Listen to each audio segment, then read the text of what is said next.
Okay, good morning everybody. As Ruth has said, my name is Moira Grassick and I'm COO with Peninsula Ireland.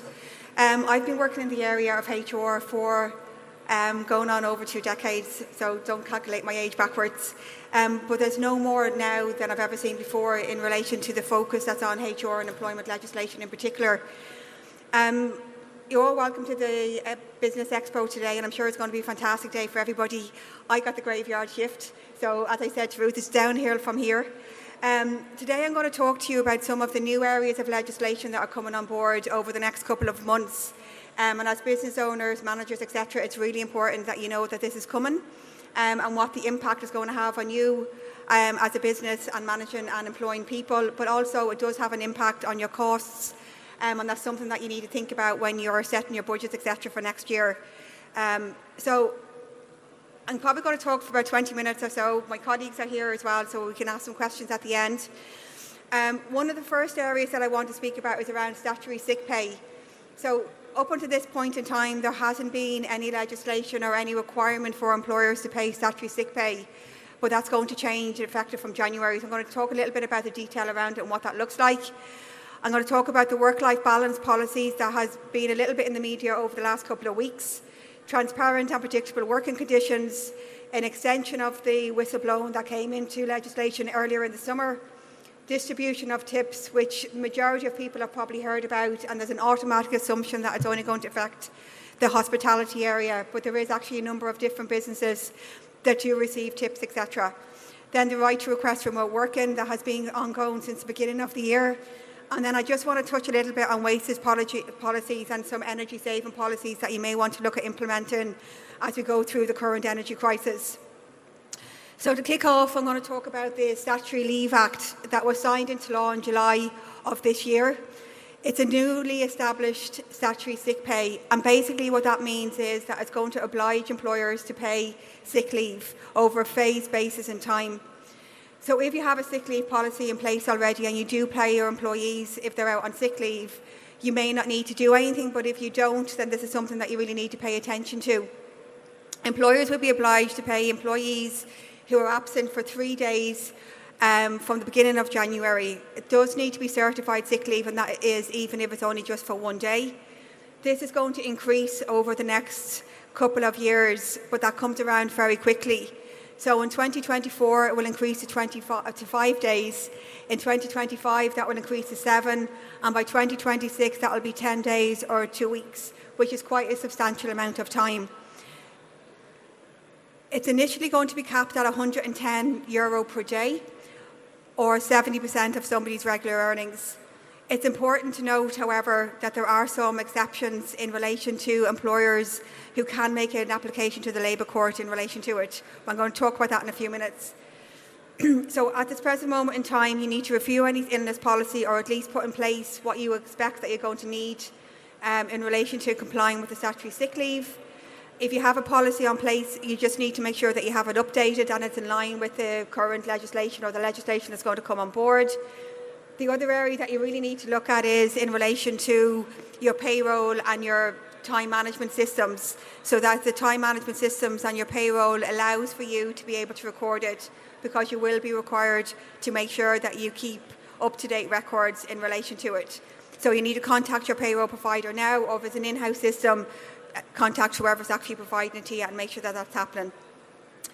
As I said, it is possible to have an exemption from the sick pay, but that will depend on your own financial position in relation to your business, and you do need to make an application to the Labour Court in order to do it. And the discussions need to have already happened with your employees to say that you're not financially in a position to be able to pay sick leave. Particularly within the SME industry, when somebody goes on sick leave, it can have a really big impact on the business, as everybody knows, and you may need to get somebody else in to replace them, which means that you're basically having a double whammy and you're basically paying out twice as well. The process around that hasn't been fully clarified as yet, but the Labour Court are in the process of putting a procedure together. The next area that I want to touch on is in relation to the work-life balance for parents and carers, and it's new employment rights for parents and carers. And some of you may have heard of this earlier on in the week, because the domestic violence leave also falls underneath this piece of legislation. that's due to come in over the next couple of months. It is an EU directive, so it is something that Ireland does need to adopt as being part of the EU. Parents and carers will be entitled to 5 days of unpaid leave to provide care for specialised persons for serious medical reasons, and it's currently going to be for children up to the age of 12. Parents or carers will also have the right to request flexible or compressed working hours for caring purposes. So the detail of what that exactly looks like will become to fruition over the next couple of months when we see the legislation in its true format. There's also areas of increased breastfeeding from 26 weeks to 104 weeks, which is a significant increase. And up at this point in time, the majority of breastfeeding individuals were at home, so the 26 weeks never really had an impact on the business. But obviously 104 weeks, which is 2 years, is more likely going to have an impact on businesses on a day-to-day basis. It's important that we continue to monitor the work-life balance bill, because it is expected that it's going to come in before the end of the year. You also need to make sure that you're having a look at your family-friendly policies and having a review of them as well to make sure that they're up to date and that you're going to roll them out in relation to your employees and that they're fully aware of what's actually in place in your business. I'm going to also speak about the right to request remote working in a few minutes, because it's quite closely linked to this, but it is important to know that they are two separate pieces of legislation and impact on people differently. One of the other areas that was due to come into effect from the 2nd of August, but obviously the Dáil and the Shannon, etc. was all closed, so it hasn't been put into legislation as yet. But this is probably one of the very first ones that are going to come into place in the next couple of weeks. Most of you are probably quite surprised to know that there is actually no legislation around probation periods, albeit that most of us, when we join a job or when we hire people, we will put a probation period in place. The probation period is normally in place to allow the employer and the employee to see whether or not the person you've actually hired is a fit for the role. And it's always been something that's just a contractual term or a part of an offer letter. It's now going to actually be written into legislation, and it's something that we really need to keep an eye on and keep a lookout for it. When Ireland passes the law, it will limit the probation period to 6 months, except for exceptional circumstances. The exceptional circumstances are normally around individuals that may not have been able to complete the full probation period, such as they've gone on sick leave or some other event has happened that they haven't actually been able to be in the workplace. It's really important that you're mindful of that you cannot extend the probation period once this piece of legislation comes into place, unless there's a specific reason that will be outlaid, such as a sick leave that I've spoken about already. Okay. The other part of this, which I think is quite ironic because it actually slightly contradicts with another piece of legislation that we have in place called the Organisation of Working Time Act. Currently, under Irish legislation, employees cannot work any longer than 48 hours over a period of 17 weeks. However, this new piece of legislation also says that an employer can't prohibit an employee from taking up another piece of legislation. And previously what we used to see was that because majority of hours are kind of between 35, 48 hours, etc., that employees didn't have a second job, and it was linked back to the fact that they couldn't work more than 48 hours. However, this new piece of legislation is now saying that the employer can't prevent the employee from taking up another piece of work. The exceptions around that are if it's, for example, with a competitor, so there's a conflict of terms, for example, whether or not there might be a health and safety risk, which I think is the way they've worded it in order to get around the piece of legislation that I've spoken about in relation to the 48 hours. Most companies, if you have policies in place, will normally say that the employer can't have a second employment. So it is important, if that's in your policy, that you review it and that you update it and that employees are updated in relation to it. The other piece of legislation that has just about to come into enactment is around the Protected Disclosure Act, which is more commonly known as whistleblowing. So whistleblowing has been around for quite a long period of time, and there was a big piece of legislation that was introduced in 2016. But we've now extended the remit of it through the Protected Disclosure Act of 2022, and that basically expands the whistleblowing protection and who actually falls underneath it. So up to this point in time, volunteers, job applicants, trainees, shareholders, board members, including non-execs, were actually excluded from the piece of legislation they're now included in it. So that is something that you do need to be mindful of. Whistleblowing, while we don't come across it too often, it does happen, and it does have a really big impact for employers. This piece of legislation is also increasing the fine for employers up to $250,000 or 6 months imprisonment, which I don't think any of us want to do. It talks about the relevant wrongdoing has also been expanded to include unlawful acts or omissions around data privacy and personal data, information systems, security, public health, consumer protection, product safety, financial services, and prevention of money laundering and terrorist financing. So I'm not really sure what's left to put on the list, but it's basically any of your dealings that you have on a day-to-day basis with your clients, with your suppliers, with your employees, all needs to be done in a proper manner. Otherwise, there could be a whistleblowing act by one of your employees or somebody associated with your business. Okay. One of the other areas that it brings in, it talks about a policy to be in place and making sure that you have the right reporting channels. Initially, it's going to only impact on employers with over 250 employees, but anybody with 50 employees will be required to have a process in place by December 2023. As I say, it does carry severe penalties, so it is important that you make sure that you have your policy and your process in place. Okay, so the next area I just want to touch on is in relation to the payments of wages and the amendment and the tips and gratuities.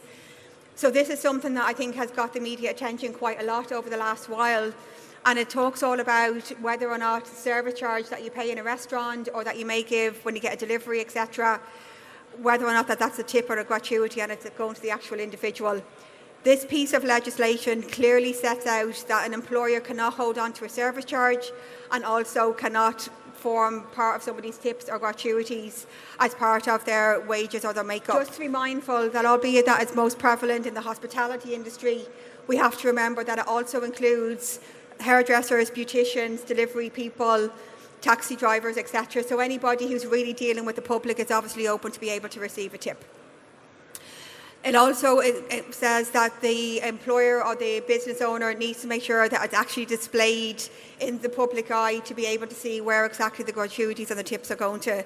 So if that's the type of business that you organise or that you currently are involved in or that you have responsibility for, it's really important that you make sure that you have your signs, etc., up over the next couple of months when this piece of legislation comes in. Again, your policies, procedures, documentations all need to be updated to include this piece of new legislation. One of the areas that we've had a lot of discussion about is the right to request remote working. And as you can imagine, over the last 3 years, myself and everybody else has been working from home. And this has really expedited the need for some sort of legislation around the right to request remote working. The request for remote working has always been in place. It's always been something that employees have been entitled to ask for. But up to this point in time, it's never been a legal or a legislative requirement. So over the last number of months, there has been quite a lot of to and fro in relation to what that would look like.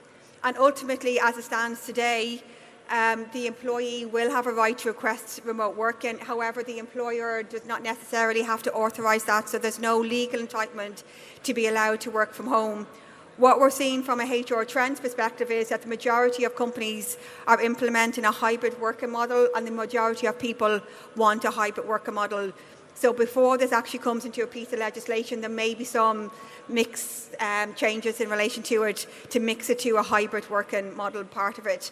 At the moment, there are 13 exceptions on why an employer can refuse to have somebody remote working, and they range from health and safety issues to productivity to confidentiality. So there's quite a big remit in relation to it, and that's really what has caused the controversy in relation to this bill being quite slow at transposing. We thought it would be in before the summer, but we still expect that it's going to be in over the next couple of weeks. Okay. The last area that I just want to touch on is, given the times that we're living in, and the fact that, I'm not going to say the majority, every business, every individual is obviously going through an energy crisis at the moment and a cost of living crisis. And some businesses don't actually realise that you can put a wastage policy in place. So if you don't have that in place at the moment, it is important that you start having a look at it and see what options are. And it will be very dependent on your own business and where your wastage and your energy costs come from. So there's an obligation on the employer to make sure the employees know, and also on the employees to take on board what needs to happen. So things like for wastage, making sure they're handling machinery and equipment and stock with care, turning off any unnecessary lights, heating, keeping doors closed whenever possible, not allowing water to drip. Things like if you're in an office that you close the blinds down to try and keep the heat in, that you keep air conditioning down to a particular minimum. You'll see in a lot of European countries now they have introduced some standard levels in relation to air conditioning, heating levels, etc., and that's all to do with cost saving. Other areas that you need to look at is in relation to timing. So when I spoke about the return to work and all that sort of stuff, if you're looking at somebody returning to work on a hybrid level and you've got somebody in 3 days and then the other day you've got 2 people in, you need to have a look and see that whether or not actually having the 2 people in on the same 3 days is actually much more cost beneficial for you rather than trying to split it over 5 days. So they're the type of things that you need to look at. There is no specific piece of legislation in, I think, around the wastage and the energy saving policies. It's just kind of common sense. It will vary from business to business. But it is something that I think everybody needs to look at because unfortunately we're in a cost-sensitive environment and I don't think it's going to improve anytime soon. Okay, so guys, that's a quick whistle-top tour on the pieces of legislation that are coming down the line. There are loads of other ones. Over the last number of years, obviously, I think now more than ever there's a real focus on HR and people management. So if you do have any questions, I'm happy to take them now. I am around for a little while and my colleagues from Peninsula are down at stand 73, Michael, I think, and they're here for the day if you have any other questions that come up. Okay, thank you.